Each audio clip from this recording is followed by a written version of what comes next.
Hello friends, இது நான் உங்கள் சையத். இந்த வீடியோவில் நம்ம எதை பற்றி பார்க்க போகிறோன்னா, ஜிஎஸ்சில் உங்களுக்கு வந்து மார்க் அதிகமாக ஸ்கோர் பண்ணுறதுக்கு எதெல்லாம் எக்ஸ்ட்ராவாக படிக்கணுமோ அதெல்லாம் நான் ப்ரொவைட் பண்ணிகிட்ருக்கேன். நார்மலாக படிக்கிறத கவர் பண்ணிவிட்டு அது கூட எக்ஸ்ட்ராவாக கொடுத்துட்ருக்கேன். லாஸ்ட் வீக்லாம் பார்த்திங்கன்னா இம்பார்ட்டண்ட்டான 7 சாப்டர்ஸ் பார்த்துருப்போம் யூனிட் 8ல். இந்த வீக் வந்து எக்ஸ்ட்ரா என்ன படிக்கணுங்கிற பார்க்கலாம். யூனிட் 8ல் இலக்கியங்கள் அப்படிங்கிற போர்ஷன் பார்த்திங்கன்னா சிலபஸில் கொடுத்துருப்பாங்க. ஆனால் அதில் எக்ஸ்க்ளூசிவாக நம்ம அதுக்கு ப்ரிப்பேர் பண்ணிட்டு போக மாட்டோம். அதை கவர் பண்ணுறதுக்காக தான் நான் கொடுத்துட்ருக்கேன். பார்ட் 1 வீடியோ 17 கீழ்கணக்கு நூல்கள், 17 மேல்கணக்கு நூல்கள் பார்த்துருப்போம். பார்ட் 2 வீடியோ காப்பியங்கள், சிலப்பதிகாரம், மணிமேகலை, சீவக சிந்தாமணி, அதுக்கப்புறமா நீலகேசி, யசோதரா காவியம், இது எல்லாத்தையும் நம்ம பார்க்கலாம். ஃபஸ்ட்டு வந்து டேரெக்டாக சிலப்பதிகாரத்தோட நூற்குறிப்பு ஆசிரியர் குறிப்பாங்க. சிலம்பு கூட்டல் அதிகாரம் சிலப்பதிகாரம் மொத்தம் 3 காண்டங்களை கொண்டது. இது ஸ்டேட்மெண்ட் பேஸ்டு கொஸ்டினில் கேட்கலாம், எத்தனை காண்டங்களை கொண்டது அப்படின்னு சொல்லிட்டு. புகார், மதுரை, வஞ்சி, ஒவ்வொன்றத்தையும் தெரிஞ்சு வச்சுக்கோங்க. இது பொறுத்துக்களை கேட்கலாம். புகாரில் பார்த்திங்கன்னா 10, மதுரையில் 13, வஞ்சியில் மொத்தம் 7 காண்டம்னு மொத்தம் உங்களுக்கு 30 காண்டங்கள் இருக்கும். உரையிடைப்பட்ட பாட்டுடை செய்யுள் அப்படின்னு இந்த நூலுக்கு பேர். நெஞ்சையெல்லும் சிலப்பதிகாரம் என்றோர் மணியாரம் படைத்த தமிழ்நாடுன்னு பாரதியார் தான் சொல்லியிருப்பார். நெஞ்சையெல்லும் சிலப்பதிகாரம் சொன்னார் யாருன்னு கேட்பாங்க, பாரதியார். மொத்தம் வந்து 50 காப்பியங்கள் சிலப்பதிகாரம். அதெல்லாம் என்னென்னா சிலப்பதிகாரம், மணிமேகலை, சீவக சிந்தாமணி, வளையாபதி, குண்டலகேசி, இந்த 5 50 காப்பியங்கள்னு சொல்லுவாங்க. சிலப்பதிகாரமும் மணிமேகலையும் இரட்டை காப்பியம்.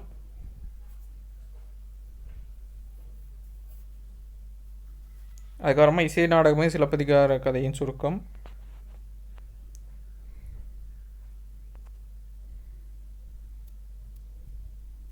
சாத்தனார் தான் வந்து அடிகள் நீரே அருளுக அப்படின்னு சொல்லியிருப்பார். இந்த நூலில் இந்த ஸ்டேட்மெண்ட் கொடுத்து என்ன இது எது ரிலேட்டட்னு கேட்கலாம். சிலப்பதிகாரம் அரசியல் பிறத்தோருக்கு அறம் குற்றாகும், உரைசால் பத்தினை உயர்த்தோர் ஏற்றுவர், ஊழ்வினை உறுத்து வந்து ஊட்டும். அடுத்து ஆசிரியர் குறிப்பு. இளங்கோவடிகள் வந்து சேர மரபினை சார்ந்தவங்க. தந்தை வந்து இமயவரமன் நெடுஞ்சேரலாதன். இவரோட தம்பி பார்த்திங்கன்னா சேரன் செங்குட்டவன் தமையன். யாமறிந்த புலவரிலே கம்மனை போல், வள்ளுவனை போல், இளங்கோ போல் பூமியில் காணோம் அப்படின்னு சொல்லி பாரதியார் தான் சொல்லியிருப்பாங்க. இவரோட காலம் வந்து கிபி 2ஆம் நூற்றாண்டு.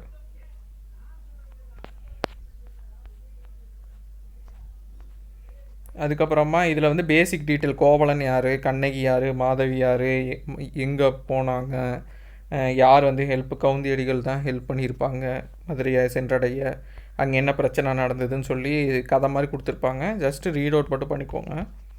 ஆனால் அதிகமாக நூற்குறிப்பில் இருந்தும் ஆசிரியர் குறிப்பில் இருந்து தான் கொஷின் கேட்பாங்க.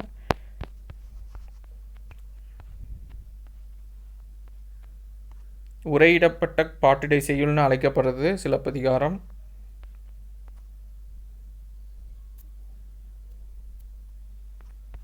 அடியை நீரே அருள்கள்னு யார் சொல்லியிருப்பாங்க? சாத்தனார் வந்து இளங்கோவடிகள்கிட்ட சொல்லியிருப்பாங்க. இளங்கோவடிகளும் நாட்டிதம் யார் பாட்டுடை செய்யுள் அப்படின்னு சொல்லிட்டு இதை படைச்சிருப்பாங்க. ஸோ இந்த நாட்டிதம் யார் பாட்டுடை செய்யுள்னு சொன்னவர் யாருன்னு கேட்பாங்க, இளங்கோவடிகள்.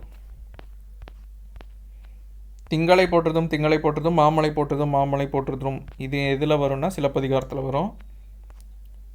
முத்தமிழ் காப்பியம் குடிமக்கள் காப்பியம்னு அழைக்கப்படுது.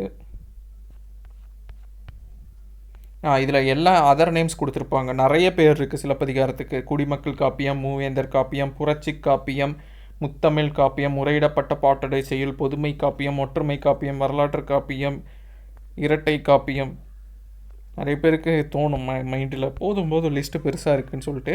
ஸோ இவ்வளோ ஆனால் இருக்குது. இதெல்லாம் வச்சு ஸ்டேட்மெண்ட் பேஸ்டு கொஷின் கேட்பாங்க. சிலப்பதிகாரத்தின் சிறப்பு பெயர்கள் 1, குடிமக்கள் காப்பியம் 2, புரட்சி காப்பியம் 3, இரட்டை காப்பியம் இப்படின்னு சொல்லிட்டு லைனாக ஒரு 3 4 கொடுத்துட்டு ஆப்ஷன் ஏ 1 2 ஒன்லி, 1 3 4 ஒன்லி இப்படின்னு சொல்லிட்டு வைப்பாங்க. பார்த்துக்கோங்க.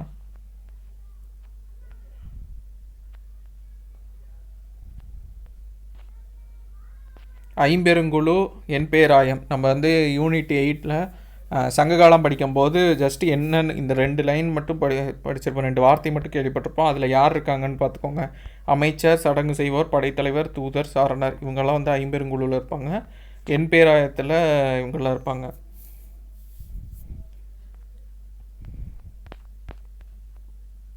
இது வந்து மணிமேகலை பற்றி. பெண்மை முதன்மைப்படுத்தும் புரட்சி காப்பியம் மணிமேகலை.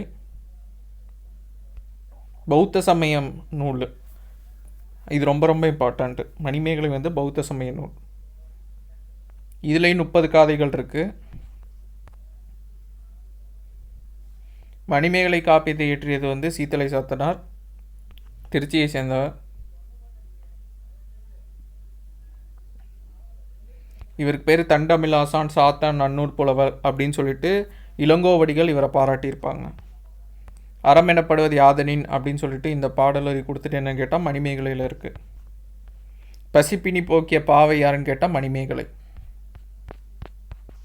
அடுத்து வந்து சீவக சிந்தாமணி. மொத்தம் வந்து எத்தனை இலம்பகங்கள்? 13 இலம்பகங்கள் இருக்குது. விருத்தப்பாவால் இயற்றப்பட்ட முதல் காப்பியம். இலம்பகம் தான் உட்பிரிவு. பொறுத்துகளை கேட்டிருக்காங்க. இந்த சீவக சிந்தாமணிலேருந்து கொஷின் வந்திருக்கு. 13 இலம்பகங்களை கொண்டது. மணநூல் எனவும் அழைக்கப்படுகிறது. திருத்தக்க தேவர் சீவக சிந்தாமணி பாடுவதற்கு முன்னாட்டமாக நரிவிருத்தம் என்னும் நூலை இட்டிருக்காரு. ஸோ சிலப்பதிகாரம், மணிமேகலை, சீவக சிந்தாமணி இந்த 3லேருந்து ஃப்ரீக்வெண்ட்டாக கொஷின் வந்துக்கிட்டே இருக்கும் ஜிஎஸ்ல, யூனிட் 8 போர்ஷனில். ஸோ அதை பார்த்துக்கோங்க. அடுத்து நீலகேசி. இனிமே வரது வந்து கொஞ்சம் லெஸ் இம்பார்ட்டன்ட் தான். நீலகேசி விருத்தப்பாவால் ஆனது. குண்டலகேசி என்னும் இது கேட்பாங்க. குண்டலகேசி என்னும் நூலுக்கு மறுப்பாக எழுதப்பட்டது தான் நீலகேசி. தமிழில் எழுதப்பட்ட முதல் தர்க்க நூலும் நீலகேசி தான். 894 பாடல்கள் இருக்குது. இதை எழுதினவங்க யாருன்னு தெரில. உரையாசிரியர் வந்து சமய திவாகர வாமன முனிவர். யசோதரா காவியம் வந்து வடமொழியில் இருந்து தழுவி தமிழில் எழுதப்பட்டது. நூலின் ஆசிரியர் பேர் தெரியல. யசோதரா காவியம் வந்து யசோதரன் என்னும் அவந்தி நாட்டு மன்னனின் வரலாற்றை கூறுது. 5 சர்க்கத்தை இருக்குது. 320 பாடல் எண்ணிக்கை, இல்லை 330ன்னு சொல்லுவாங்க. ஐம்பெருங்காப்பியங்கள் பற்றி அந்த தொடரை முதல்ல இந்த ஐம்பெருங்காப்பியன் தொடர் சொன்னதே மயிலைநாதர் தான். சிலப்பதிகாரத்தை ஏற்றிருந்த இளங்கோவடிகள். மணிமேகலை வந்து சீத்தலை சாத்தனார், சீவக சிந்தாமணி திருத்தக்க தேவர், வளையாபதி தேரல, குண்டலகேசி வந்து நாதகுத்தனார். பௌத்த இலக்கியங்கள் 2, மணிமேகலை, குண்டலகேசி. ஸோ அவ்வளோதான். இந்த வீடியோ யூஸ்ஃபுல்லாக இருக்கும்னு நம்புகிறேன். இந்த ஏரியாஸ்லேருந்து கண்டிப்பாக ஜிஎஸ்ல மினிமம் 1 or 2 கொஸ்டின்லேருந்து மேக்ஸிமம் கேட்கலாம். மினிமமாவது 1 or 2 கொஸ்டின்ஸ் வர்றதுக்கான சான்ஸ் அதிகமாக இருக்கிற ஏரியா. ஸோ இம்பார்ட்டண்ட்டாக பார்த்துக்கோங்க. அப்கமிங் வீடியோஸில் ரிமைனிங் இது சிற்றிலக்கியங்கள், அதுக்கப்புறமா சமய இலக்கியங்கள், அதாவது பெரிய புராணம், சீரா புராணம், அதுக்கப்புறமா ஆழ்வார்கள் நாயன்மார்கள் இயற்றிய தேவாரம், திருவாசகம், 4000 திவ்ய பிரபந்தம், இது ரிலேட்டடாலாம் நான் அப்டேட் பண்ணி கொடுக்குறேன். ஸோ இதெல்லாம் பார்த்துட்டு போனீங்கன்னா கண்டிப்பாக நீங்கள் மற்றவங்க ஒரு 10 கொஸ்டினாவது இந்த ஏரியா 5 to 10 கொஸ்டின் வர்றதுக்கு சான்ஸ் அதிகமாக இருக்கும் இந்த ஏரியாவிலேருந்து மட்டுமே. அப்கமிங் வீடியோஸில் பார்க்கலாம். தேங்க்யூ.